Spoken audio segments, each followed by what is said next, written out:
How you doing? Mr. DJ's back, and I'm gonna have to do each of these videos in one take because there's so many videos I want to do tonight.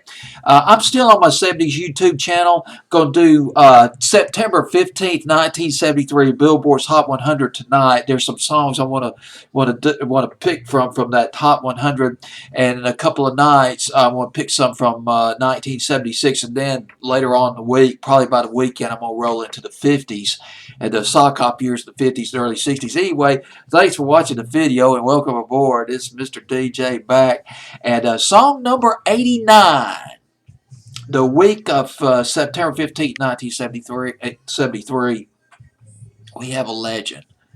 Leon Russell, Queen of the Roller Derby, a Lost 45. When at number 89, it was on Billboard's Hot 100 for 2 weeks. It peaked at 89. That's it. Debuted at 89, stayed at 89 1 week later, and then it was off the charts.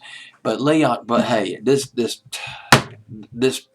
did not make a dent whatsoever as far as hurting Leon Russell's career is concerned.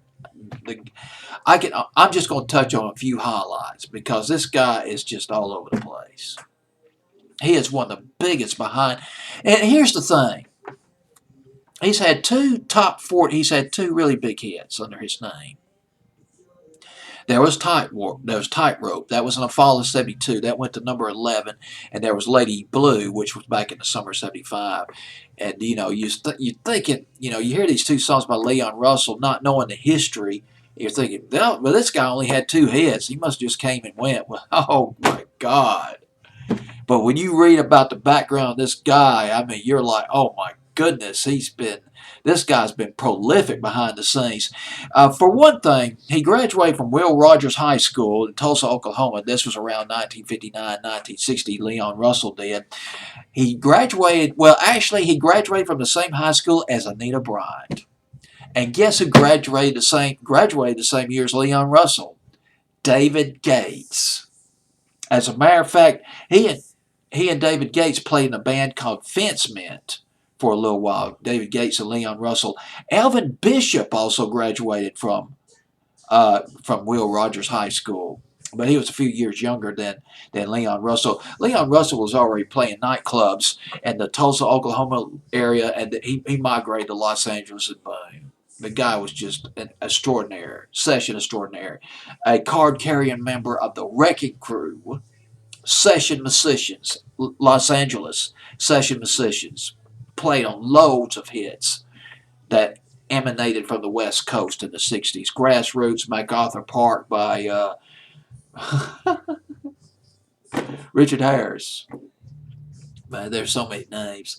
Gary Puckett, Union Gap, Glenn Campbell, Beach Boys, they played on all sorts of records from the West Coast.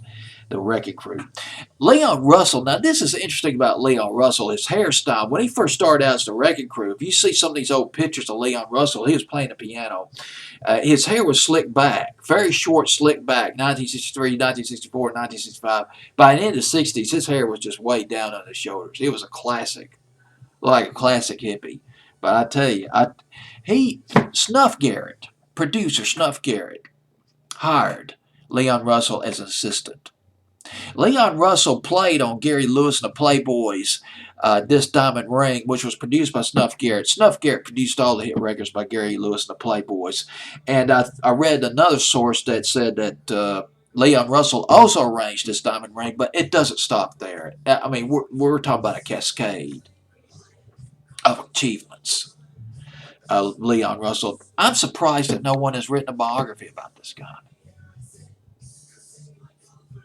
You could write a biography about this guy. It could easily cover 500 or 600 pages. Leon Russell. Leon Russell also either wrote or co-wrote "She's Just My Style." Gary Lewis and the Playboys. Remember that? She's just my style, and she looks so fine. The way she combs her hair. That was a classic Gary Lewis and the Playboys. He also co-wrote "Everybody Loves a Clown." So why don't you?